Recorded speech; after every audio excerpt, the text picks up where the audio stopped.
Assalamualaikum, nama saya Muhammad Faiz. Saya ingin menerangkan tentang syarikat kami. Syarikat kami merupakan syarikat yang bermodalkan RM400 yang terdiri daripada 10 orang ahli. Syarikat kami merupakan syarikat yang menjual rempeyek rangup yang terdiri daripada dua jenis perisa, iaitu rempeyek berperisa pedas dan juga rempeyek berperisa keju. Rempeyek-rempeyek tersebut kami mendapat daripada pembekal yang menawarkan kepada kami harga yang sangat berpatutan untuk kami menjual kepada pelanggan-pelanggan yang di luar secara lebih meluas.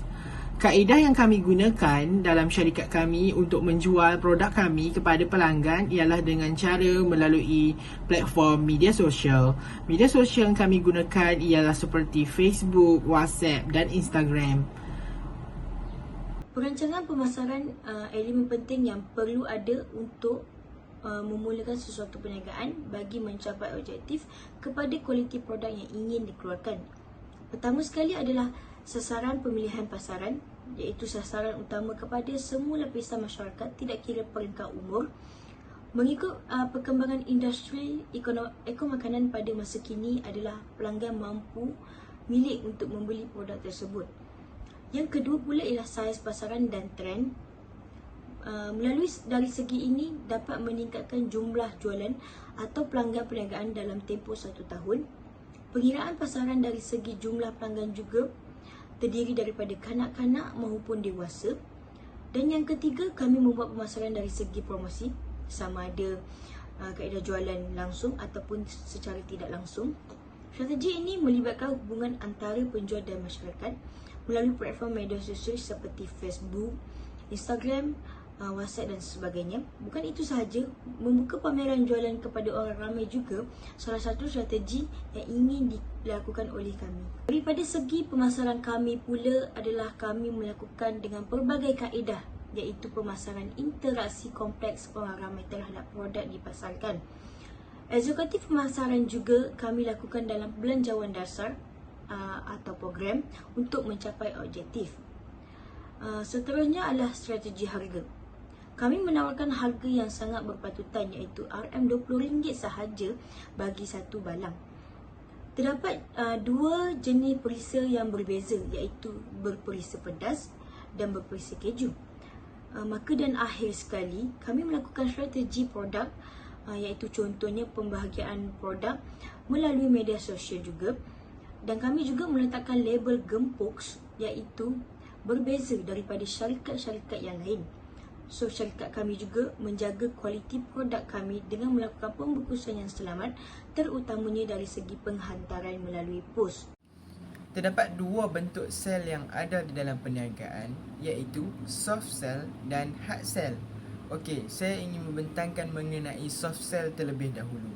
Soft sell ini ialah perniagaan yang berlangsung secara dalam talian dan ia tidak melibatkan aktiviti secara fizikal. Okey, bagi soft sell ini, pendekatan periklanan berlangsung dengan kaedah yang tidak agresif, dan selain itu, kaedah berkomunikasi dengan pelanggan juga adalah dengan menggunakan cara yang baik. Okey, seterusnya pula saya akan memberitahu tentang hard sell. Perniagaan yang berlaku secara hard sell ini secara langsung dengan pantas kepada pelanggan. Pendekatan periklanan bagi hard sell berlaku dengan kaedah yang agresif. Selain itu, ia juga menggunakan teknik provokasi kepada pembeli terhadap suatu produk tersebut. Struktur organisasi Gempuk Crispy Enterprise merangkumi semua aspek sebuah perniagaan harus dijalankan. Seperti Muhammad Faiz bin Rozi sebagai pengurus syarikat yang bertanggungjawab semua yang berkaitan dengan perniagaan. Nur Aisyah binti Ishak sebagai penolong pengurus yang akan membantu semua kerja-kerja pengurus.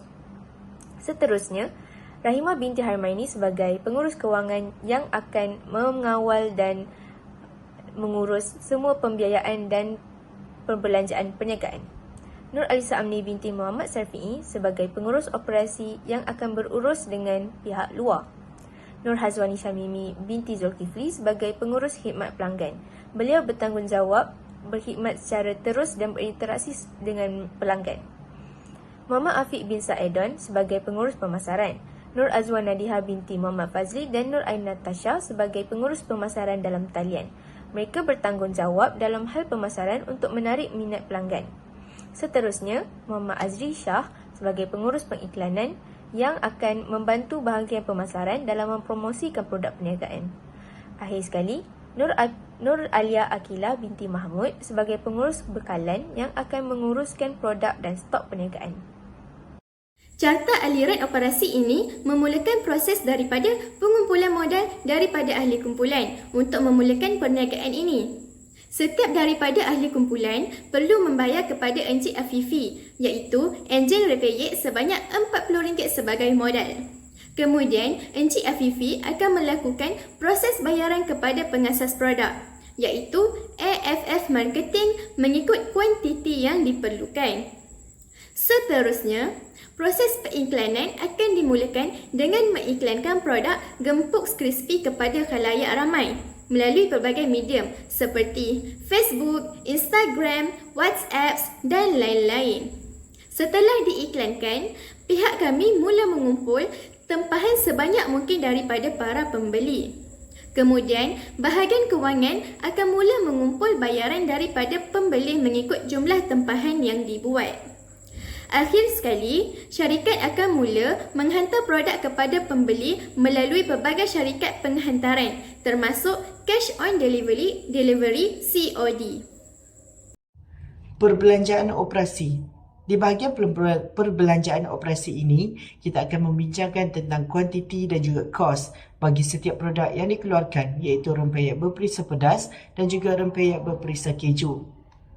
Setiap produk mempunyai kos sebanyak RM12 seunit. Syarikat kami mengeluarkan sebanyak 10 unit daripada rempeyek berperisa pedas dan juga 10 unit daripada rempeyek berperisa keju.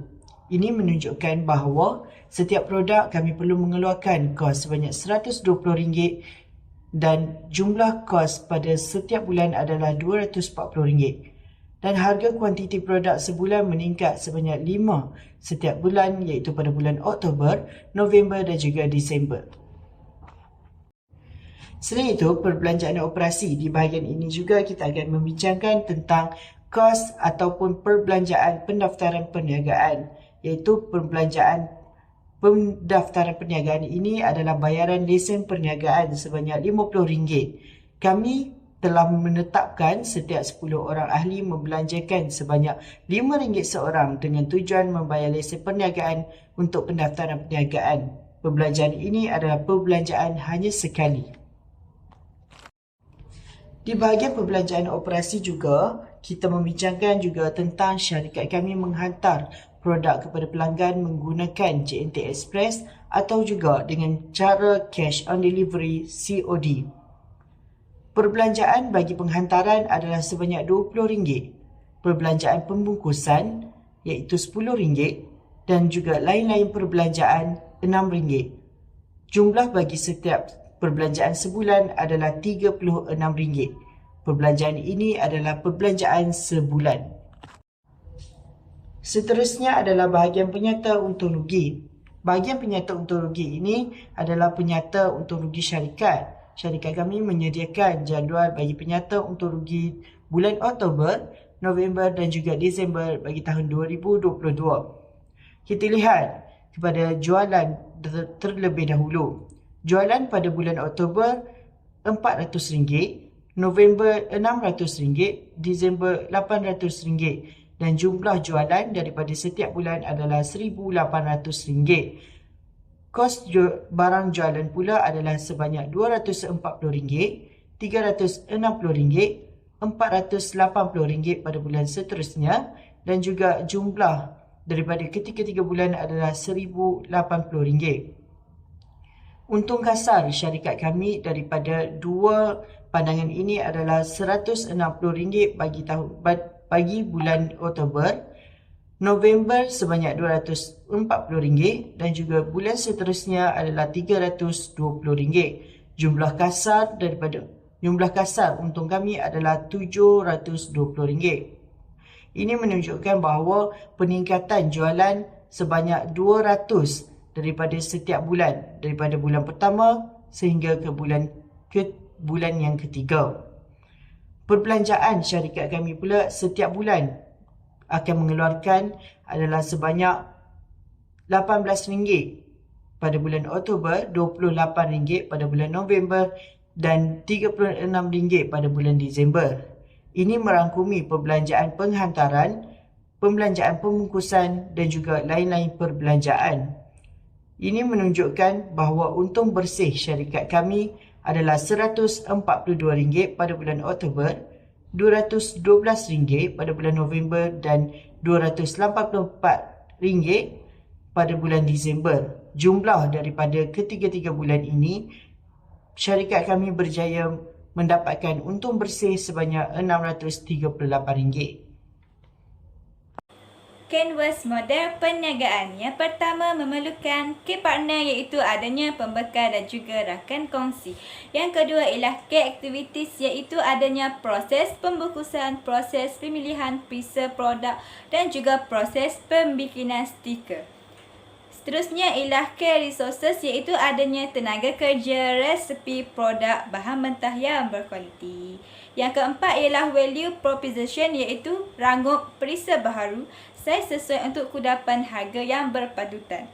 Yang kelima ialah adanya customer relationship iaitu media sosial meminta maklum balas daripada pelanggan dan juga jualan promosi. Ada juga channel dari media sosial Instagram dan juga Facebook. Yang seterusnya ialah customer segment iaitu peminat rempeyek pelanggan daripada semua peringkat umur dan juga pelanggan dari setiap kelas pendapatan. Customer structure adanya pembuatan stiker, bahan-bahan mentah dan juga pembungkusan, dan akhir sekali ialah revenue stream adanya pendapatan daripada jualan. Seterusnya ialah saya akan menceritakan tentang progres ahli kumpulan kami. Kami telah membuat perjumpaan kali pertama bersama ahli organisasi untuk membincangkan produk dan nama syarikat. Setelah membuat perjumpaan, kami telah mencipta halaman perniagaan kami di Instagram, Facebook dan laman web. Kami telah memuat naik dan menghantar gambar produk kami dan melakukan soft sale dan hard sale. Setelah itu, kami telah mempromosikan produk kami iaitu gempok crispy di dalam laman web tersebut. Beberapa orang ahli kumpulan kami telah mengendalikan jualan daripada pelanggan secara atas talian dan melakukan perkhidmatan penghantaran secara COD kepada pelanggan yang memesan produk gempok crispy. Setelah itu, kami telah menerima maklum balas daripada pelanggan tentang servis daripada ahli kumpulan kami. Jadi, kami boleh melakukan penambahbaikan terhadap kumpulan kami. Seterusnya ialah maklum balas pelanggan. Kebanyakannya, pelanggan kami memberikan maklum balas yang positif. Yang pastinya, ramai di antara mereka amat berpuas hati dengan produk yang kami tawarkan. Platform sosial media. Media sosial merupakan salah satu alat pemasaran yang tidak perlu menggunakan modal yang besar, dan ia juga dapat menjimatkan kos bagi tujuan promosi produk perniagaan kami. Antara media sosial yang kami gunakan ialah Instagram, Facebook dan WhatsApp. Kesimpulannya, perniagaan ini telah berjalan dengan lancar serta mendapat permintaan yang tinggi daripada pelanggan. Walaupun terdapat cabaran, semasa berjual beli, semua ahli kumpulan menunjukkan sikap bertanggungjawab untuk meneruskan perniagaan dan mencapai sasaran. Kami berjaya memperoleh keuntungan yang tinggi serta semangat berkumpulan dan ilmu melalui perniagaan yang dilakukan ini. Produk kami bukan sahaja meluaskan snack ringan tradisional Melayu, tetapi ia juga mengekalkan tradisi pada zaman moden ini.